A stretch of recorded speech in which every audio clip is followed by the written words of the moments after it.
गजानन महाराज प्रकट दिनानिमित्त वसमत येथील मुढी रोड या ठिकाणी असलेल्या गजानन महाराज मंदिरात भरगच्च कार्यक्रमांची रेलचेल दरवर्षीप्रमाणे याही वर्षी पाहायला मिळाली। मागील 15 वर्षांपासून हा कार्यक्रम सुरू असल्याचे आयोजकांनी बोलताना सांगितले। 16व्या वर्षी देखील त्याच उत्साहात पोथी, मिरवणूक तसेच महाआरती आणि अन्नदानाचा कार्यक्रम या ठिकाणी घेण्यात आला। या कार्यक्रमाचे आयोजन संजय लोहिया त्याचप्रमाणे बालाप्रसाद बाहेती हा कार्यक्रम घेत असतात।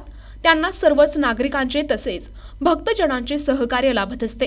या अन्नदानाचा आणि दर्शनाचा लाभ घेण्यासाठी हजारो भाविक आणि महिला मंडळी आल्याचे दिसून आले। श्री गजानन महाराज की जय। दरवर्षी प्रमाणे या वर्षी भी गजानन महाराज प्रकट महाप्रसादाचं आयोजन केला जातो।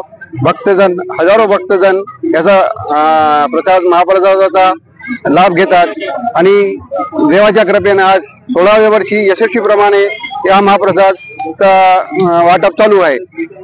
जय गजानन। काय पूजा असते? हे सकाळी अभिषेक असते आणि त्याच्यानंतर 10 वाजता पोथीची पारायण असते आणि 12 वाजता महाआरती असते आणि त्याच्यानंतर महाप्रसादाला सुरुवात होते। या कार्यक्रमाला कोणाकोणा सहकार्य लाभते? या कार्यक्रमाला संजय छगनलाल लोहिया व बालाप्रसाद बाहेती व सर्व भक्तजनाचा लाभ घेतात। प्रतिनिधी नंदू परदेशी, NTV न्यूज मराठी, वसमत, हिंगोली।